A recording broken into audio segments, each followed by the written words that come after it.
guest speaker. We have the incredible and one and only Xane Daniel, who will be speaking to us today about entity attachments. Xane, so I'll go ahead and let you introduce yourself and jump in. Did you want me to introduce you briefly? Oh, no, I can do that. That's Yeah. fine. Wonderful. So let's have you have the floor. Thank you so much. All right. I'm going to have the screen. I think that's what we need to say. We're going to have the screen, not the floor. I'm going to have the screen. There All you right. go. So, okay. So here is, I am a light worker. I work with the Hathors, which is an extra dimensional collective similar to the Arcturians or the Pleiadians. And really just a couple of years ago, I got started on this, and I did not think that I was going to become the negative entity attachment guy, but that's really exactly what happened.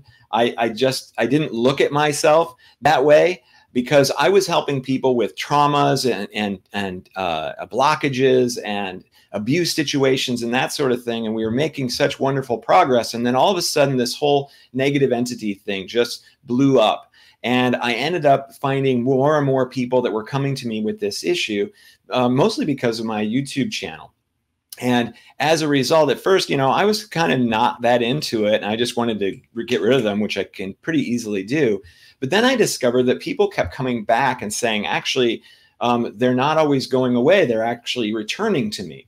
So I had kind of figured out and realized that it wasn't about removing them. It was about something completely different. And so I ended up creating a program to help people with this.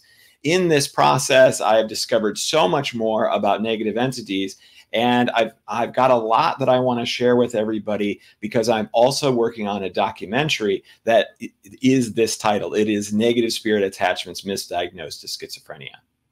So I want to go ahead and get going with it because why am I doing this? I am a light worker who helps people remove negative entity attachments, but it's not just that, right? So I'm really here to help usher the world into a widespread fifth dimensional consciousness as much as possible. I have this imagery here because this is what I picture. This is what I want us to see us do. I want to see us create these incredible structures, incredible artwork, incredible whatever it is to represent our beauty as humans.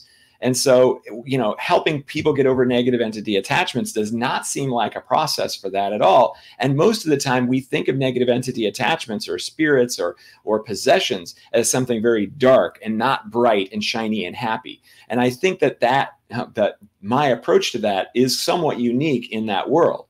So that's what I'm here to do. And I'm also here to help people transmute fear into unconditional love, because that is the path. And can you think of anything more scary than demon possessions or that sort of thing? So if I can help people that have been struggling with negative entity attachments and surrounded by fear move into unconditional love, then we can take huge strides across the population and across the society in doing that.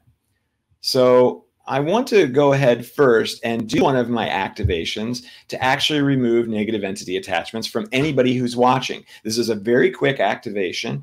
And even if it is only temporary, like I explained, because even the best light workers in the world can still only do this temporarily if you don't make changes to yourself, I want to go ahead and do it anyway, so that if anybody's got any negative entity attachments who's watching or watching the recording, they're not being distracted by them during this presentation. So all you need to do is close your eyes and take a nice big deep breath and relax as you exhale. Feel yourself sinking into your chair that you're sitting in. I mean, really let that happen. Feel gravity pulling you down. Check any tightness in your shoulders or your back or your neck or your jaw.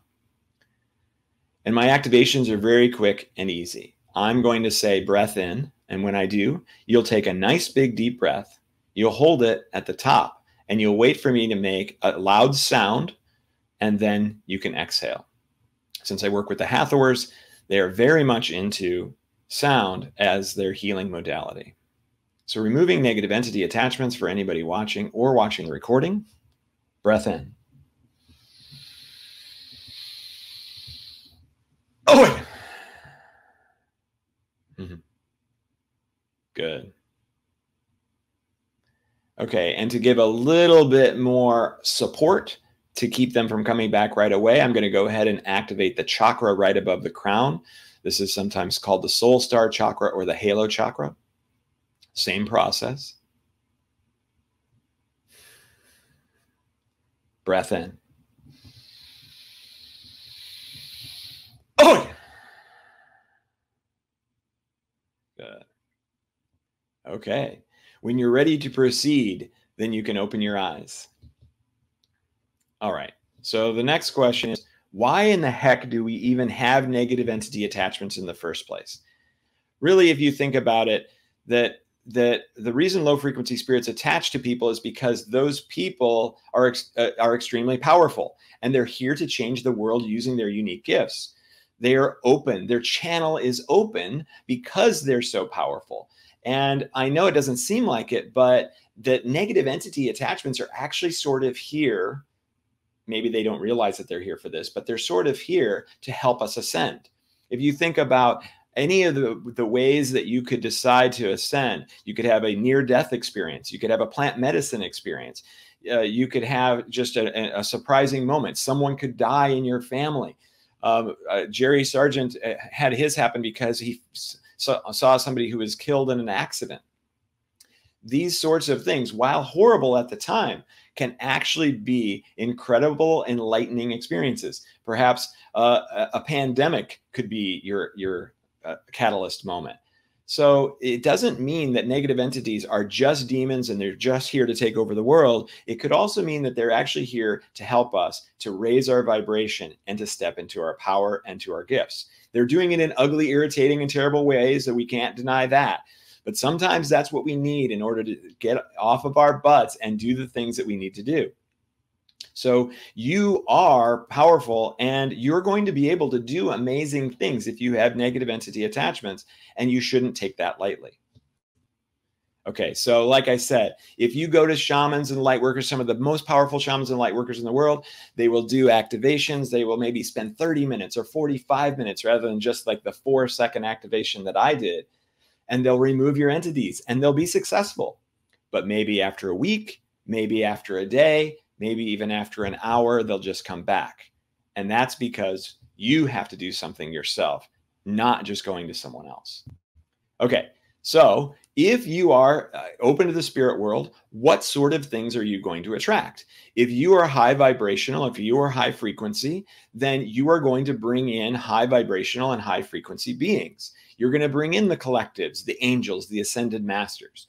But if you've had a lot of childhood trauma, or you've had abuse situations, or any number of things, then you are low frequency, you are low vibrational. And so that's the type of being that's going to come in to you through your open channel. And what's interesting too is that fear, of course, is a lower vibrational frequency. So if you are in a state of fear, then you are more likely to bring in scary things. Fear-based actions cause fear-based results. I often tell people, don't put a circle of protection around you, because I believe that is a fear-based action. Oh no, I hope nothing gets to me. Oh, my fear protection better work. Uh-oh. Instead, go, I am so powerful. I don't even have to worry about negative entity attachments. They are a joke compared to me. So it's so important to move into that higher frequency. And if we look at David R. Hawkins' map of consciousness, it's all laid out for us. Surprisingly, that all the higher vibrational emotions, joy, excitement, gratitude, unconditional love, vibrate higher. And the lower vibrational emotions, haha, what a surprise, fear, apathy, guilt, shame, disappointment, frustration, these are all going to be lower on the frequency. So, what are you going to attract? You're going to attract beings of light, or are you going to attract beings of dark? So the methods that I use to help people remove entities from their lives comes from a 2-month program that I've designed to help raise their vibration, help them step into their power. So what is the quick way that we accomplish this? We work in the brain, because the brain produces 100,000 thoughts a day. And we need to make sure that most of those thoughts, or a large portion of those thoughts, take us through to higher vibrational territory. We do it through lessons and tools and energy work. we reprogram the subconscious mind. We help people step into their power through all of these methods. And all the while, we're doing the activations to make the entities at least temporarily disappear, to make that easier and easier. So we are making it so that students are no longer a vibrational match for lower density beings. So, okay, so now you understand what I do for negative entity attachments. So what are we going to do, or would this process work for those who are diagnosed with schizophrenia? We don't know yet, or I don't know for sure yet through practice, but I'm in the process. So I've begun to have more and more people who are diagnosed with schizophrenia or schizoaffective enter my program. And we're still at the very early stages of this experience, but so far they've been making very good progress, which I wasn't totally sure was going to be true, but I'm pretty excited about the prospects. But, you know, we need still more time, and I need still more people to come through the program. But what I want to do now is talk about where schizophrenia and negative entity attachments overlap or where they don't. And so how did I start to figure this out? Well, as I mentioned, I'm filming a documentary. I recently started working with Cosmic TV, which is another up-and-coming streaming service that is very similar to like a Gaia or any of those others, but it's only very high vibrational programming altogether. And I was named the content director for Cosmic TV and decided, well, how can I be a content director if I don't make some content myself? So I thought, all right, well, it's time to make a documentary. What do I really want to know? Well, I want to know if psychosis or schizophrenia and negative entity attachments have any corollary. So I started interviewing schizophrenic patients. I started interviewing negative entity patients, and I started talking to psychologists and psychiatrists. And soon I'll be working with and talking to other light workers who deal with negative entity attachments as well, to put together a nice conclusion as to where we are. I'm in the middle of filming this. It's probably going to come out in 2022. So I'm not complete on my conclusion, but I've gotten a lot out of it so far, and I want to share that with you. So the psychiatrists and the psychologists that I interviewed so far surprised me. Both of them surprised me because they were open-minded to spiritual causes. I did not expect this whatsoever, and so much so that I was kind of looking forward to having a psychiatrist or a psychologist who was mad. You know, if I suggested, well, what if it really is negative beings? And I wanted them to get really mad and throw their microphone on the floor and stomp out of the interview, like, what's wrong with you? This is ridiculous. But to my surprise, neither of them did that. They were both actually quite open to it. And one of them even kind of had a series of questions that they used to determine whether it was just schizophrenia or just negative entity attachments. And I'll kind of explain what that was about. So that blew me away. And I was actually pretty excited about that this is possible, that they are starting to open their eyes to the possibility. So the other thing that they told me about was that 20% of the entire population are diagnosed with some form of mental illness. Now, we can look at this in any number of ways, because we also, many of us, feel that overdiagnosis is constant, that if there's anything slightly wrong, they go, oh, yep, you have a mental illness. Okay, take this medication. Next patient, please. Next patient, please. Next patient, please. So the potential is certainly there that number is bloated based on that. And then if you look at third world nations, for instance, you'll find that their numbers are very different. Well, is that because they don't have it? Or is that because they don't have psychiatrists who are quick to give people diagnoses? Well, I think we all know that the conclusion that I have on that. I don't even have to state it. However, let's talk about what is schizophrenia. What's great about this is I grabbed some definitions and threw them on here. And what are the words that stood out to me? Faulty perception. Faulty perception sounds like judgment of the person who is administering the diagnosis. Inappropriate actions. Sounds like judgment of the person giving the diagnosis. Withdrawal from reality. Oh, that sounds like judgment. Into fantasy and delusion. Oh, sounds like judgment. So we are creating this diagnosis based off of our mainstream view of what society is. So already I'm bristling because I'm thinking, hey, who knows what reality is? Who knows what fantasy is? What delusion? Maybe we're all delusional then, right? So this is the common thought that we go to. And then psychosis is the same sort of thing. We lose touch with reality and real and so on and so forth. We're not going to dive into that anymore. You get where I'm coming from. So then I wanted to ask, what causes schizophrenia? So I asked the psychiatrist, and actually he had a better definition of what causes schizophrenia than you can find online. And it was very clear and concise, which I found very interesting. He said that it's an overproduction of the neurotransmitter dopamine as measured on the D2 receptors. Interesting. Okay.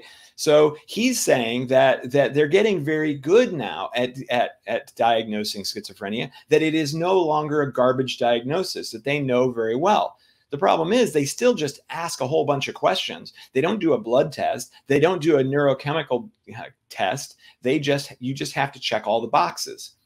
And the other thing he talked about a lot was that schizophrenia is degenerative. If you do not get the medication at a certain time, then your baseline will always be whenever you got the medication. So you can never improve beyond the moment of getting the medication. So if you were young, maybe you were 18 and you got your first dosage, then you're not going to get any worse than whatever symptoms that you had at that time. But if you don't get your medication until you're 40 or over, then you're going to just be the same as you pretty much were. You just won't get any worse. Okay. So, once again, sounds very much like, hey, we got to get the medication in him. Yeah, maybe.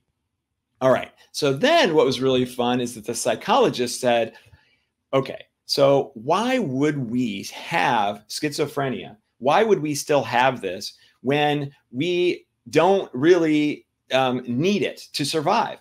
That isn't going to help you further the species. This isn't going to help you do any of these things. So what would be the cause, or what would be the reason from an evolutionary standpoint? Well, he says that we needed shaman and witch doctors to speak to God and receive wisdom, that maybe the tribes that had these people did better and survived. And you don't need many of them in the tribe. And if you look at it, 0.8% of the population have been diagnosed with schizophrenia.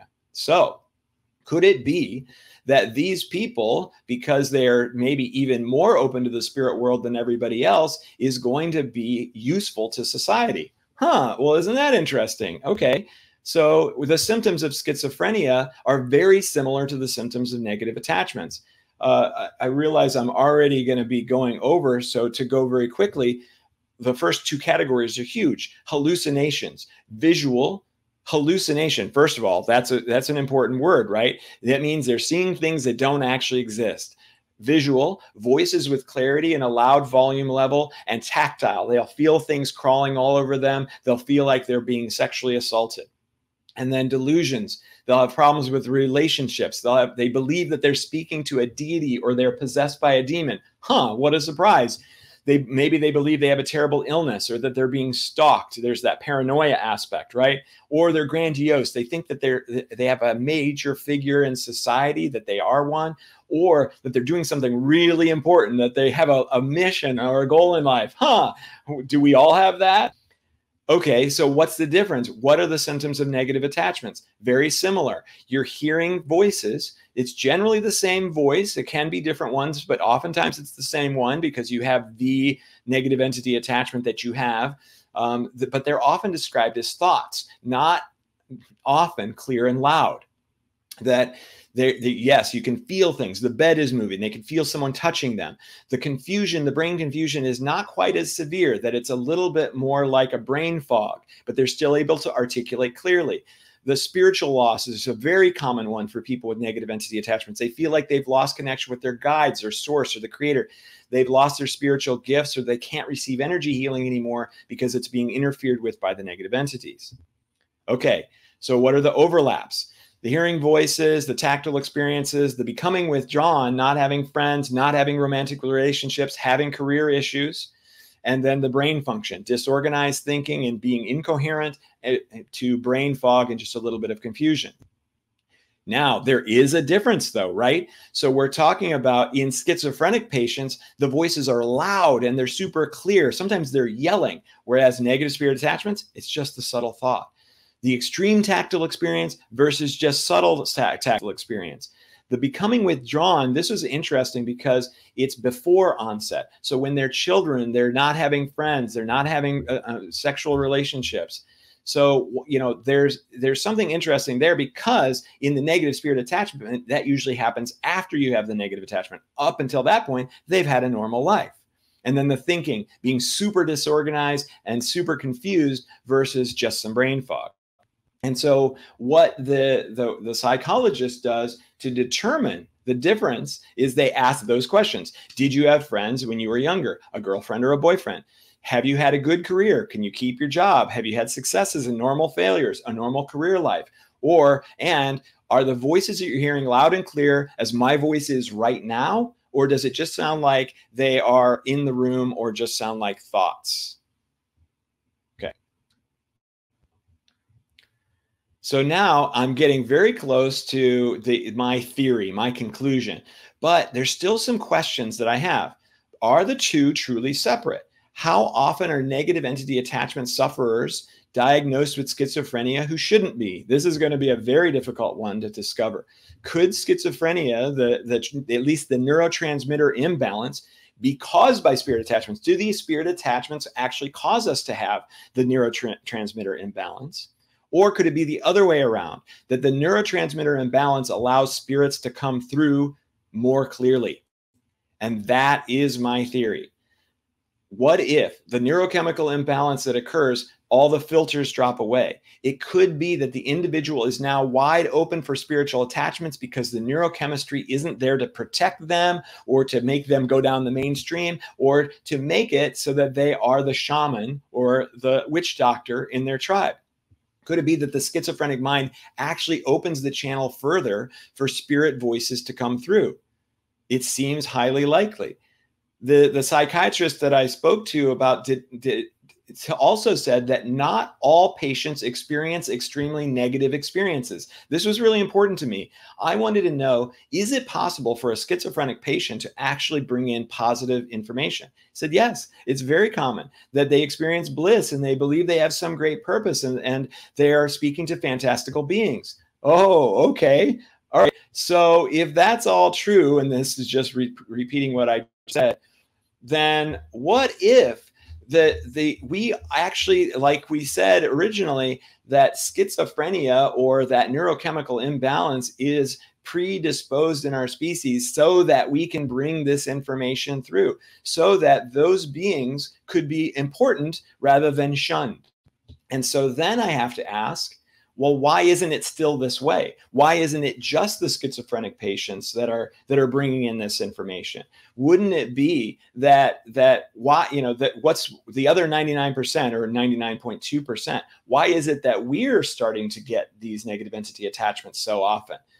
Well, it seems pretty obvious to me. We're advancing, we're ascending, we're awakening, we're connecting to the spirit world. It's not just the schizophrenic patients now, it's all of us. It's imperative for us to continue to raise our vibration in that case, to step into our power and to use our relentless minds, 100,000 thoughts a day, to think unconditionally loving, gratitude-based, happy thoughts, and to surround ourselves with the knowledge that we have control over our experience, that we are powerful. So, I mean, it could be that we're in for a big invasion as more and more people wake up, but they're still stuck at that lower vibrational level. I don't want to talk about that, though, in a scary sense, because I don't believe that that's what's going to happen. I'm a very positive and optimistic person. I know that all of us that are already awake and that are already moving into this high vibrational state of mind, all the people that are watching this right now, you guys can turn and help those that are suffering in this process at the very beginning stages of this process. So I'm excited about the possibility, and hopefully now you understand it a little bit better, and so that you can turn and help the next person who has this trouble as well. And so could we see a time where we help schizophrenics use their incredible gifts to help the world? Because now if we take and work on a schizophrenic patient and we raise their vibration, yes, they may still have the mental confusion or some of the other symptoms.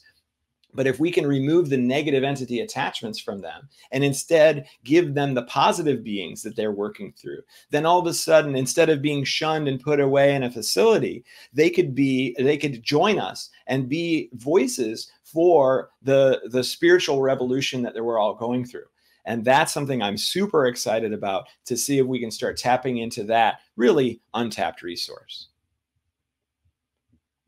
Whew. I managed to get through it. Okay, I've been totally looking at all this. Is there anybody fun that has some wonderful questions for me? I would like to see what you guys think. Amazing. Let's see if we have any questions here on. Looks like some people are still kind of catching up with previous things. So. Yeah, so we have Russ says positive actions and attitudes are usually fueled by the subconscious mind. No? That darkness within. Well, sure, but positive actions and attitudes are usually fueled by the subconscious mind. Yeah, absolutely.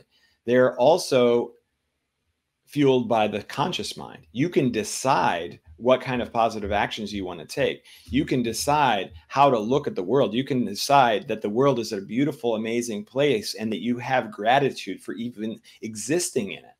So we can, if you give more power to the subconscious mind, if you believe that the subconscious mind is more powerful than you, then you're giving that power away that you actually have complete and total access to. Mm-hmm. Do you find that there's a connection between these emotions and the lymphatic system? I have no idea. I have not done any research on that. Okay, very good. Let's see. We have another question for 7K. Says Stephen GK, who says, would you recommend people suffering from schizophrenia get off medication before getting helped, or what would you do? At this point, I would make sure that they stayed on it. I do not recommend anybody gets off of that, because if they're right and that degenerative experience is totally true, then let's not mess with that until we know so much more. So I'm in the early stages, like I said, and I'm starting to work with some schizophrenic patients, and they are staying on their medication. Only after I feel super confident that we're making a huge difference would I ever recommend that. And even still, let's say we remove the negative aspects of the beings that they're speaking to, but there are other aspects to this disease, which is that overabundance of dopamine. What kind of damage is that doing to the brain? Is that causing the confusion? By removing the medication, would that just continue to degenerate? I never want to recommend that anybody does that quite yet until we know more. Amazing. Here, woke dealer Pinkarisa says, Pinkarisa, excuse me. Yay, awesome. Are there people who are schizophrenic that don't know that they are? Or can we also have another clearing? Yeah. Okay. So, yeah, absolutely. I mean, even the people that are schizophrenic don't know that they are in many cases, and they don't want to believe it either. I mean, it's not a great thing. Like, yay, I'm schizophrenic. Like, this is what I'm going to do now. It's much more of, I hope I'm not. It has a very negative connotation to it. So nobody wants to associate or attach themselves to a diagnosis like that. So I would say a lot more about focusing on, yes, in both cases, with schizophrenia or without, you could speak to entities. Great. That's its own separate thing. Now, is the mental confusion, the very severe mental confusion, coming from a mental imbalance? That's something that I think is worth checking. And one of the issues is, if you go to a psychiatrist and you say, I'm hearing voices and all this stuff, then they're more likely to jump to the conclusion of schizophrenia, as opposed to what is it that we could actually do to help you. So again, at this point, allopathy, you never know what you're going to get. So talk to me first, and then we'll go from there. Great. Wonderful. Thank you so much, Xane. That was amazing.